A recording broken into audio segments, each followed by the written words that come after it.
السلام علیکم ورحمۃ اللہ تعالی وبرکاتہ۔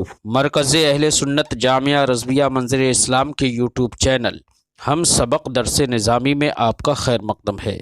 پیارے بچوں، جنہوں نے اب تک ہمارے چینل کو سبسکرائب نہیں کیا ہے وہ ضرور سبسکرائب کر لیں اور بیل آئیکن یعنی گھنٹی بھی بجا دیں تاکہ ہر ویڈیو کی نوٹیفیکیشن اطلاع اپلوڈ کرتے ہی آپ تک پہنچ جائے، اور اپنے ساتھیوں سے بھی شیئر کرنا نہ بھولیں تاکہ ان کو بھی فائدہ حاصل کرنے کا موقع ملے، اور بات پسند آئے تو لائک بھی کیا کریں اور اپنے قلبی تأثر کو ضرور کمنٹ کر کے بتائیں۔ بسم اللہ الرحمن الرحیم۔ باب ما جاء فی التشدید فی الغیبۃ للصائم۔ اس باب میں امام ترمذی علیہ الرحمۃ والرضوان اس مسئلے کو واضح کرنا چاہتے ہیں اور وہ روایتیں ذکر کرنا چاہتے ہیں جن روایتوں سے یہ معلوم ہوتا ہے کہ ایک روزدار آدمی کو تمام تر منہیات شرعیہ سے رکنا ہی چاہیے، جیسے جھوٹ بولنا ہے، غیبت کرنا ہے، چغلی کھانا ہے، تو ان امور سے روزدار کو رکنا چاہیے۔ اگر کوئی شخص روزہ رکھنے کے باوجود جھوٹ بول رہا ہے، غیبت کر رہا ہے، کسی کی پسے پشت ایسی بات کہہ رہا ہے کہ اگر اس کے سامنے کہے تو اسے بری لگے، یہی غیبت ہے۔ خلاف واقع بات کو بول رہا ہے، یہی کذب ہے۔ تو اس طریقے سے اگر کوئی بھی کام ایسا کر رہا ہے تو اس کا روزہ تو ہو جائے گا، لیکن یہ سارے امور حالت روزہ میں بھی مکروہ ہیں، حالت روزہ میں بھی مکروہ ہے۔ امام ترمذی علیہ الرحمۃ والرضوان یہاں پر وہ روایتیں ذکر کریں گے جن سے یہ معلوم ہوگا کہ یہ امور کراہت کا باعث بنتے ہیں، لہذا روزدار کو ان امور سے بھی بچنا چاہیے۔ اس جگہ پر وہ تفصیل شاید آپ کے ذہن میں آئے کہ روزہ تین طرح کے لوگوں کا ہوتا ہے۔ ایک عوام کا روزہ ہوتا ہے جس کا مطلب سیدھا سیدھا صرف اتنا ہوتا ہے کہ طلوع فجر صادق سے لے کر غروب آفتاب تک کھانے پینے اور جماع سے رکا رہنا، یہ روزہ ہے۔ اور ایک کچھ خاص لوگوں کا روزہ ہوتا ہے، جیسے کہ اکثریت تو خاص لوگوں کی ہوتی ہے عوام کے بعد، ان لوگوں کا بھی روزہ ہوتا ہے۔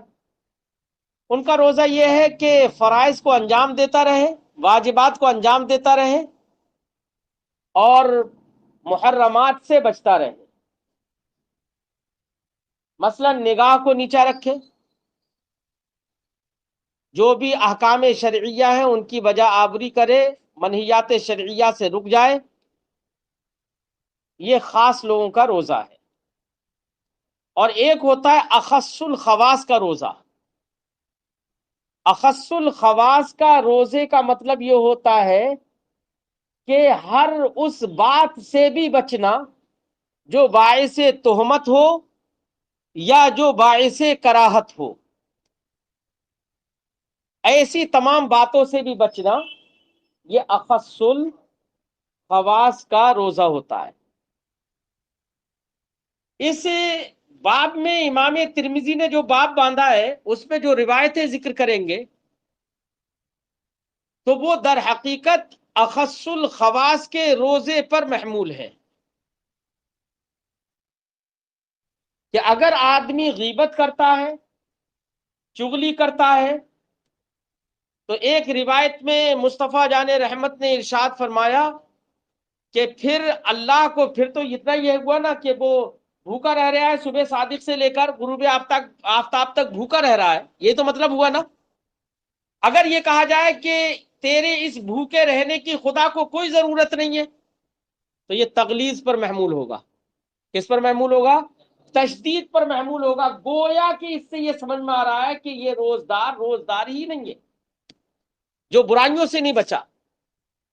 صرف بھوکا رہنا، طلوع آفتاب سے لے کے غروب آفتاب تک کھانے پینے جماع سے رکے رہنا، اس کو حدیث پاک میں تغلیظاً اور تشدیداً ان لفظوں میں ذکر کیا گیا کہ تیرے اس بھوکے رہنے کی خدا کو کوئی ضرورت نہیں. اس کا مطلب یہ کہ دیگر برائیوں سے بھی رکا رہنا. اور یہ کس کا روزہ ہوگا؟ اخص الخواص کا. وسوسوں کی باتوں سے بھی بچنا، غیبت و چغلی سے بھی بچنا، یہ خواص کا روزہ ہوگا. ٹھیک ہے نا؟ اچھا، اس حدیث پاک سے مفہوم میں نے بتا دیا، باب کی حدیث ہے. اس حدیث پاک سے ایک بات یہ بھی سمجھ میں آئی کہ آدمی ایمان لے آیا اور عمل صالح بھی کر رہا ہے. بھئی روزہ رکھنا بھی ایک عمل صالح ہے، اس میں کسی کو کیا شک ہے؟ عمل صالح بھی کر رہا ہے، لیکن عمل صالح کرنے کے بعد وہ شخص اگر غیبت کرتا ہے، چغلی کرتا ہے، جھوٹ بولتا ہے، تو گناہ تو کیا نا اس نے. کیا کیا؟ حدیث پاک میں یہ تو فرمایا گیا ہے کہ اس کے اس بھوکے رہنے کی، نہ کھانے نہ پینے کی اللہ کو کوئی ضرورت نہیں ہے. حدیث پاک میں یہ نہیں فرمایا گیا ہے کہ یہ تشدید ہے نا. تو تشدید سے یہ معلوم ہوا کہ گناہ کرنا یہ غلط ہے، یہ اس کو نقصان دہ ہوگا، اس کی سزا اسے بھگتنا پڑے گی. یہ تو معلوم ہوا، تشدید سے یہی معلوم ہوتا ہے. لہذا اس سے فرقہ مرجئہ کی تردید بھی ہو جاتی ہے. فرقہ مرجئہ کیا کہتا ہے؟ وہ کہتا ہے کہ ایمان آدمی لے کر آ گیا تو اب اس کے بعد میں جو چاہے کرے، جو گناہ بھی کرے گا تو گناہ اسے کوئی بھی نقصان نہیں دے گا. یہ کس کا قول ہے؟ تو فرقہ مرجئہ کی بھی اس میں تردید ہو جاتی ہے اسی حدیث سے. اگر کچھ نقصان نہیں دیتا تو مصطفیٰ جان رحمت اتنی تشدید کیوں فرماتے، اتنی تغلیظ کیوں فرماتے؟ اس کا مطلب یہ کہ نقصان تو دے رہا ہے. تو فرقہ مرجئہ کی بھی تردید ہوگی، اور اس سے خوارج کی بھی تردید ہوگی. خوارج کا نظریہ یہ ہے کہ اگر آدمی نے گناہ کبیرہ کیا، بلکہ ان نے تو یہ بھی لکھا ہے گناہ صغیرہ بھی اگر کیا، تو بندہ مومن ایمان سے خارج ہو جائے گا، کافر ہو جائے گا. یہ تک لکھا.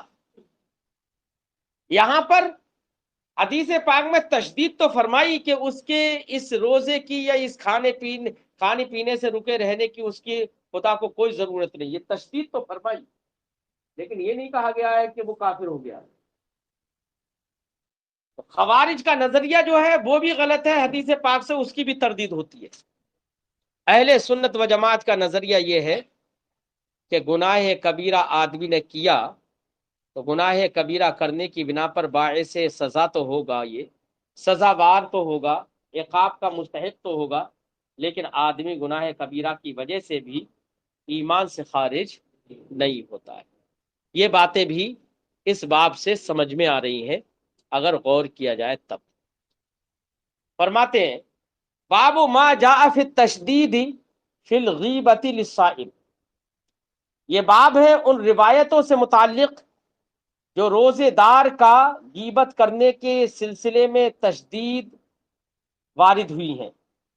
جن روایتوں میں تشدید وارد ہوئی ہے، جن روایتوں میں روزدار کے حق میں یا روزدار کا غیبت کرنے کے سلسلے میں تشدید وارد ہوئی ہے، ان روایتوں کے بارے میں اور باب میں بیان میں یہ باب ہے.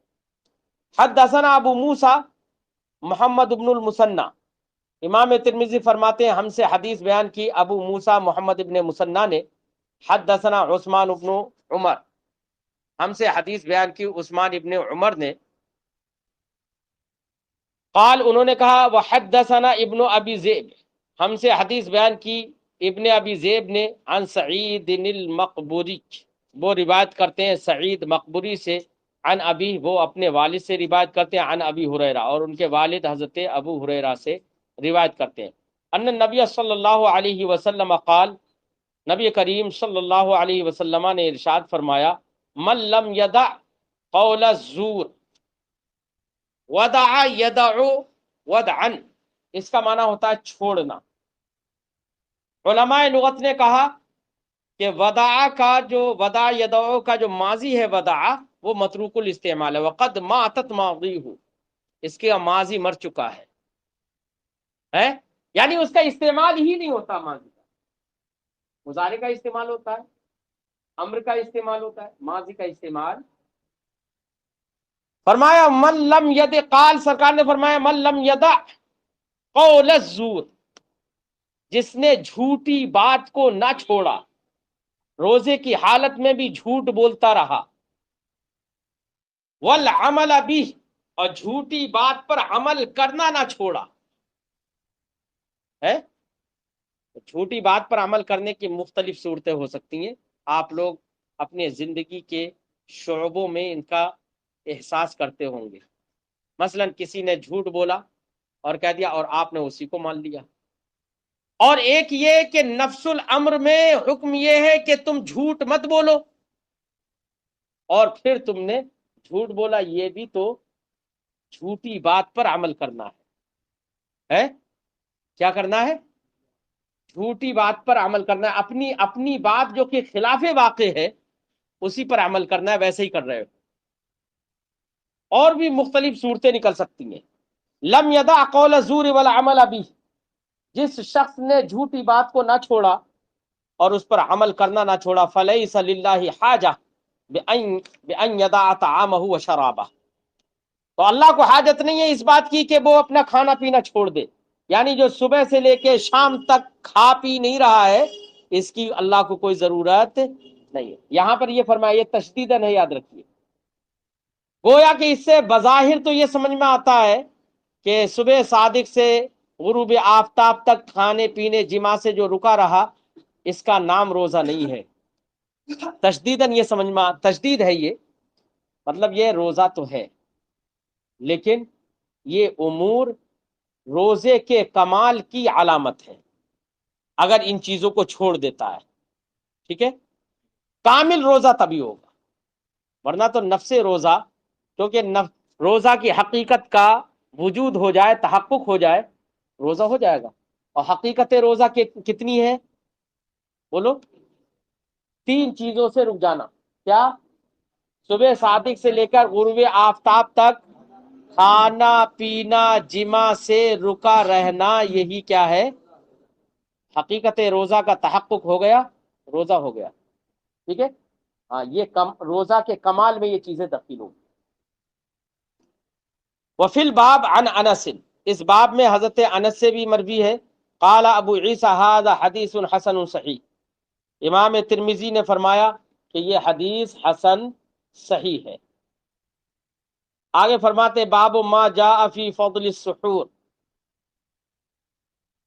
یہ باب ہے ان روایتوں کے بیان میں جو سحری کی فضیلت کے بارے میں آئے ہیں، اور جو روایتیں سحری کی فضیلت کے بارے میں آئیں۔ سحری کھانا، میں نے آپ کو اس سے پہلے ہی بتایا تھا کہ سحری کھانا بھی مستحب ہے، اور سحری دیر سے کھانا بھی سنت ہے۔ اصل میں معاملہ کیا ہے، اس سے پہلے کی جو امتیں تھیں، ان امتوں میں سحری کھانے کا تصور نہیں تھا، اور ان کو اجازت بھی نہیں تھی کہ وہ سحری کھائیں۔ یہ امت محمدیہ پر اللہ رب العزت کا فضل و کرم ہے کہ اس امت کو اس کی صحت و سلامتی کا بھرپور خیال رکھا گیا ہے، اور اس کو سحری کھانے کی بھی اجازت دی گئی، ورنہ تو اس سے پہلے امتوں میں نماز عشاء کا وقت ہوتے ہی کھانا پینا بند ہو جاتا تھا، انہیں صرف مغرب سے عشاء کے بیچ ہی کھانے پینے کی اجازت تھی، ٹھیک ہے؟ تو اب اہل کتاب بالخصوص یہود و نصارہ، ان کے لیے، ان کے نزدیک یہی تھا۔ اب ہماری شریعت اسلامیہ میں سحری کھانا یہ سنت قرار دیا گیا۔ سنت کا مطلب یہ ہے کہ مسلمانوں کو اس کی رغبت دلائی گئی۔ یہ رغبت دلانا اس بات کی دلیل ہے یہ اس لیے ہے تاکہ یہود و نصارہ کی مخالفت ہو جائے. اس لیے ہے، ایک تو اس لیے کہ سحری کھانے کی اجازت شریعت نے دی تو اس کے شریعت کے امر پر اور حکم پر عمل بھی ہوگا. دوسرا یہ کہ اس کو سنت قرار دینا اور رغبت کا سبب و باعث قرار دینا اس کو، یہ یہود و نصارہ کی مخالفت کی. ٹھیک ہے، لہذا اہل کتاب یا بددینوں کی مخالفت کرنا یہ باعث ثواب بھی ہو سکتا ہے، موقع محل سے مگر کرنا. حدثنا قتیبہ، کبھی کبھی مصلحت، کیونکہ قرآن نے فرمایا ہے ادعو الی ربک الی سبیل ربک بالموعظۃ بالحکمت والموعظۃ الحسنہ. تو حکمت اور اچھی نصیحت کے ساتھ، موعظہ کے ساتھ اللہ کی راہ کی طرف بلاؤ. حکمت بھی بہت بڑی چیز ہے. علم تو سب کو ہوتا ہے لیکن کمال علم بعض کو ہوتا ہے. آسان لفظوں میں یہ سمجھیے کہ حکمت نام ہے علم کے کمال کا. کیا؟ ویسے تعریف تو دوسری ہے لیکن مختصر یہ سمجھیے کہ حکمت نام ہے علم کے. تو علم تو سب کو ہوتا ہے تقریباً، لیکن کمال علم بعض کو حاصل ہوتا ہے. جن کو کمال علم حاصل ہو جائے، جیسے ہمارے اردو محاورے میں دیہاتوں میں بولتے ہیں فلاں پڑھ تو گیا ہے گناہ نہیں ہے نا. گناہ سمجھتے ہو؟ گننا یعنی ہنر مندی آ جانا، کوشلتا آ جائے اس کے اندر. یہ ہندی کا لفظ ہے کوشل، ہے ہنر مندی. تو صرف علم کافی نہیں ہوتا ہے، قوم میں تبلیغ کرنے کے لیے، قوم کو سمجھانے کے لیے ہنر مندی بہت ضروری ہوتی ہے، دانش مندی بہت ضروری ہوتی ہے. اس لیے قرآن نے موعظہ کا بھی ذکر کیا، ساتھ میں اس سے پہلے حکمت کا ذکر کیا ہے. ٹھیک ہے، لہذا کمال علم والے لوگ ہی لوگوں کو صحیح سے راستہ دکھا سکتے ہیں، ان کو راہ راست پر لا سکتے ہیں. اور جن کے اندر حکمت نہیں ہے، تدبر نہیں ہے، تفکر نہیں ہے، وہ لوگ معاملہ خراب کر سکتے ہیں. سمجھے نہیں؟ لڑوا دیں گے. نیم حکیم خطرہ جان، نیم ملا خطرہ ایمان. چل خیر. تو یہود و نصارہ کی مخالفت کے طور پر بھی فرمایا گیا کہ سحری کھاؤ، اور یہ سنت قرار دیا گیا تاکہ ان کی مخالفت بھی رہے. بہرحال کیا ہے فضیلت سحری کھانے کی؟ روایتوں سے ظاہر ہوگا. اسی لیے ہمارے فقہا نے فرمایا جو بچے روزہ رکھ بھی نہیں سکتے ہیں ان کو بھی سحری کھلانا سنت ہے. سمجھے نہیں؟ سحری کھلانا ان کو بھی سنت ہے. بہرحال حدثنا قتیبہ حدثنا ابو عوانہ عن قتادہ، ہم سے حدیث بیان کی قتیبہ نے، وہ فرماتے ہیں ہم سے حدیث بیان کی ابو عوانہ نے، وہ روایت کرتے ہیں قتادہ سے اور عبد العزیز ابن صہیب سے. عن انس ابن مالک، وہ روایت کرتے ہیں انس ابن مالک رضی اللہ تعالی عنہ سے، ان النبی صلی اللہ علیہ وسلم قال، رسول کریم صلی اللہ علیہ وسلم نے ارشاد فرمایا تسحروا فإن فی السحور برکۃ، سحری کھاؤ کیونکہ سحری میں برکت ہے.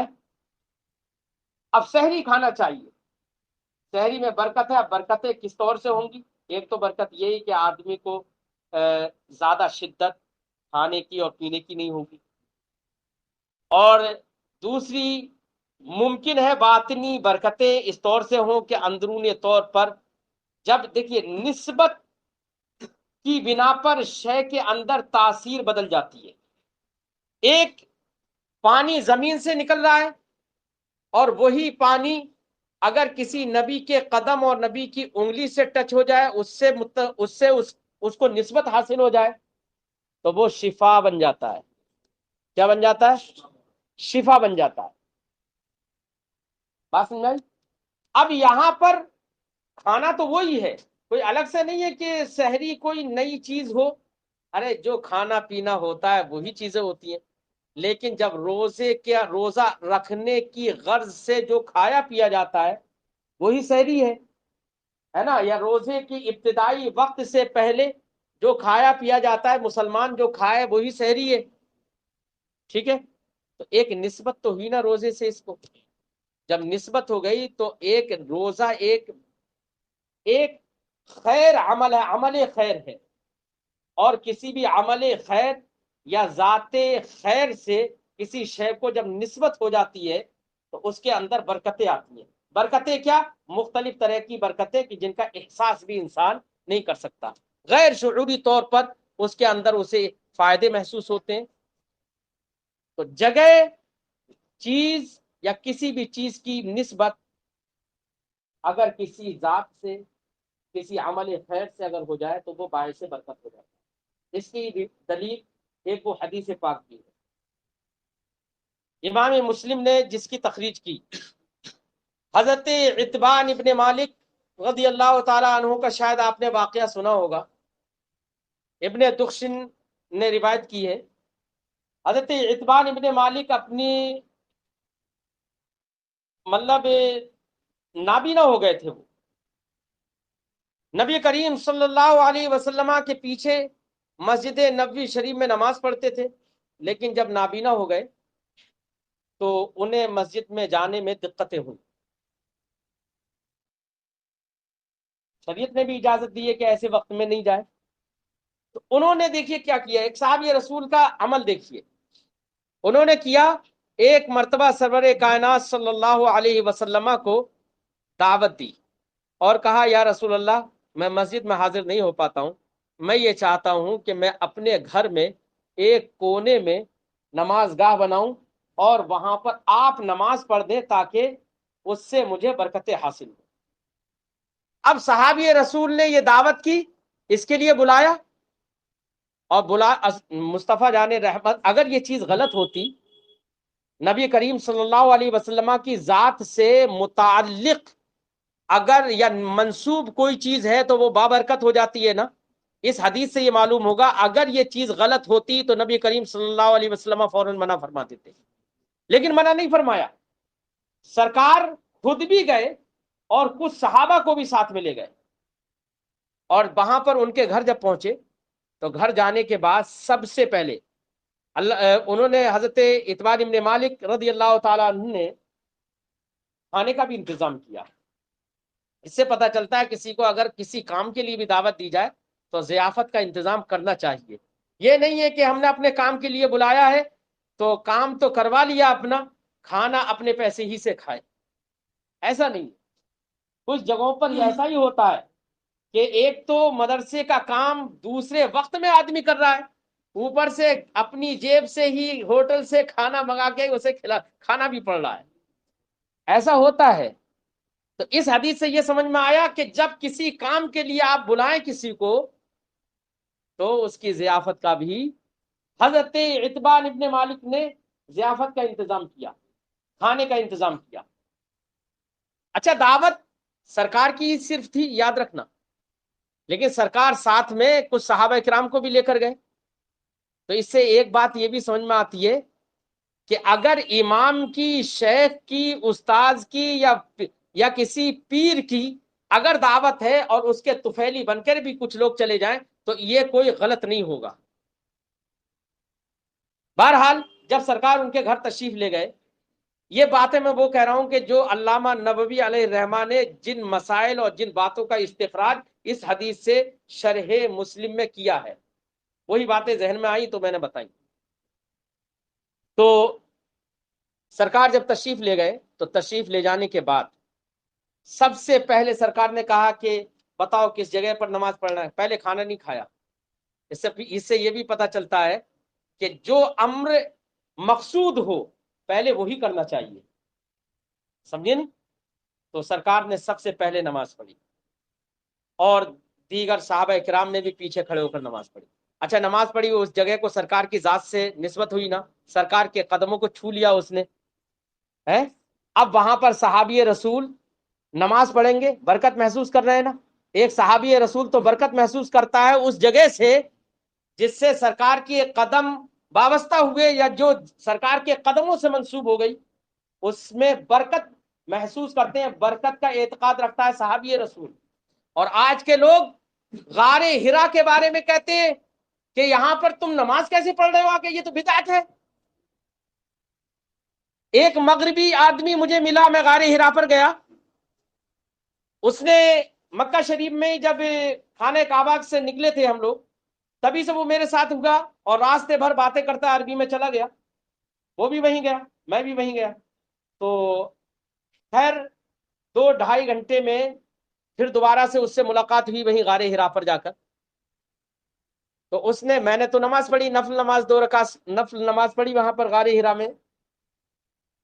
تو اس نے مجھ پہ اعتراض کیا کہ آپ نے نماز کیوں پڑھی؟ میں نے کہا کہ اس جگہ کو سرکار کے قدموں سے، سرکار کے جسد مبارک سے نسبت ہے، اور سرکار نے اس جگہ پر عبادتیں کی ہیں، اس لیے نسبت ہے، یہ بابرکت ہے۔ اسے یہی اعتراض تھا کہ وہ کہہ رہا کہ یہ تو بدعت ہے۔ اب مجھے حیرت، یہ وہ عقیدہ وہی تھا۔ خیر میں نے اس کو عربی میں 15 منٹ تک تقریباً اسے سمجھانے کی کوشش کی، بہت دیر میں جا کے اس کے سمجھ میں آ گئی، مگر سمجھ میں دیر میں سمجھ میں آئی، لیکن سمجھ میں آئی۔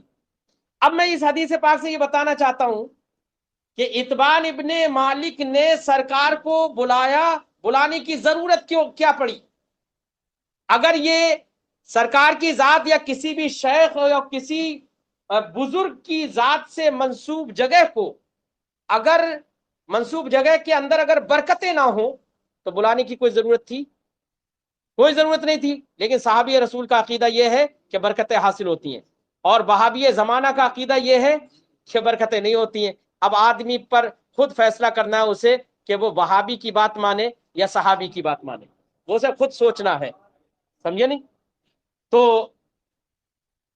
حضرت اتبان ابن مالک نے سرکار کو بلایا، نماز پڑھ لی، نماز پڑھنے کے بعد سرکار نے کھانا بھی تناول کیا، اور جو لوگ ساتھ میں تھے انہوں نے بھی کھانا تناول کیا۔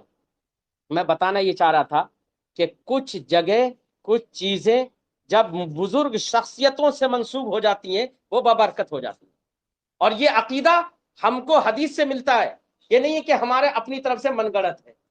اور میں نے امام مسلم نے اس حدیث کو ذکر کیا، جو میں نے مفہوم جس کا ذکر کیا، اس حدیث کو امام مسلم نے باقاعدہ کتاب الایمان میں ذکر کیا ہے، ٹھیک ہے؟ اب یہاں پر بھی سحری چونکہ بابرکت عمل یعنی روزے سے منسوب ہو گئی، اس لیے اب اس کا نام سحری ہو گیا۔ اب سحری، سرکار نے فرمایا کہ سحری کھاؤ کیونکہ سحری میں برکت ہے۔ برکت کی وجہ سمجھ میں آئی کیا؟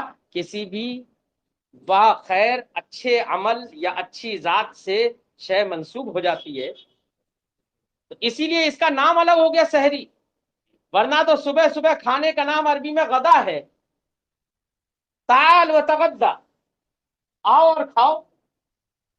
عربی میں بولا جاتا ہے تغدا، صبح کا کھانا، ناشتہ، واللہ لا اتغدا اليوم۔ باقی مسئلہ آپ نے حسامی اور اصول الشاشی وغیرہ میں تفصیل سے پڑھا ہوگا۔ تو عربی صبح کے کھانے کو بیٹا غدا کہتے ہیں، لیکن یہاں پر اس کھانے کو سحری کہا جا رہا ہے، نام بھی بدل گیا۔ ارے بات سمجھ آئی؟ وجہ کیا ہے؟ روزے سے منسوب ہے یہ کھانا۔ چل، سرکار نے فرمایا تسحروا فإن فی السحور برکہ، سحری کھاؤ کیونکہ سحری کھانے میں برکت ہے۔ وفی الباب عن ابی ہریرہ وعبداللہ ابن مسعود، اس باب میں ابو ہریرہ، عبداللہ ابن مسعود، جابر ابن عبداللہ، ابن عباس، عمرو ابن عاص اور عربان بن ساریہ، عتبہ ابن عبد ابی الدرداء، ان تمام لوگوں سے روایت ہے۔ قال ابو عیسیٰ، امام ترمذی نے کہا حدیث انس حدیث حسن صحیح، حضرت انس کی حدیث جو ماقبل میں گزری یہ حدیث حسن صحیح ہے۔ ورویہ عن النبی صلی اللہ علیہ وسلم انہ قال، اور نبی کریم صلی اللہ علیہ وسلم سے یہ بھی مروی ہے کہ سرکار نے ارشاد فرمایا فصل ما بین صیامنا و صیام اہل الکتاب اکلۃ السحر، سرکار نے فرمایا ہمارے اور اہل کتاب کے روزوں کے درمیان خط امتیاز یہ ہے، کیا؟ اکلۃ السحر، سحری کھانا خط امتیاز ہے، فرق ہے، اور دونوں کے درمیان یہی امتیاز ہے۔ حدثنا بذالک قتیبہ، اس بات یہ اس میں تو امام ترمذی نے یہ کہا نا کہ نبی کریم صلی اللہ علیہ وسلم سے یہ بھی حدیث مربی ہے نا. اب اس کا ذکر کر رہے ہیں کہ یہ حدیث کس جہت اور کس طریق سے ہم تک پہنچی. فرماتے حدثنا بذالک قتیبہ، اس کی یہ حدیث ہم سے بیان کی قتیبہ نے، انہوں نے کہا ہم سے حدیث بیان کی لیث نے، وہ روایت کرتے ہیں موسیٰ ابن علی سے، وہ روایت کرتے ہیں اپنے والد یعنی علی سے، وہ روایت کرتے ہیں ان ابی قیس، ابو قیس مولا عمرو ابن عاص سے، وہ روایت کرتے ہیں عمرو ابن عاص سے، عن النبی صلی اللہ علیہ وسلم، وہ روایت کرتے ہیں نبی کریم صلی اللہ علیہ وسلم سے، بذالک ویسی ہی جو ماقبل میں گزر گیا حدیث. وہذا حدیث حسن صحیح، یہ حدیث حسن صحیح ہے. وأہل مصر یقولون موسیٰ ابن علی. اب موسیٰ ابن علی کا ذکر ماقبل میں آیا تو ان کے نام کے بارے میں تھوڑا سا فرق ہے، تو امام ترمذی اس کا تعین کرتے ہیں. فرماتے ہیں کہ اہل مصر کہتے ہیں موسیٰ ابن علی، اور اہل عراق کہتے ہیں موسیٰ ابن علیہ. کیا؟ علیہ. یہ کون کہتے ہیں؟ اہل عراق. لیکن صحیح کیا ہے؟ تو فرماتے ہیں وہ موسیٰ ابن علیہ ابن رباح اللخمی. تو علیہ کو کہہ رہے ہیں کہ موسیٰ ابن علیہ جو ہے یہ صحیح ہے. ٹھیک ہے، تو امام ترمذی جہاں پر اختلاف ہوا اس کو بھی ترجیح دے دیتے ہیں کہ صحیح کیا ہے.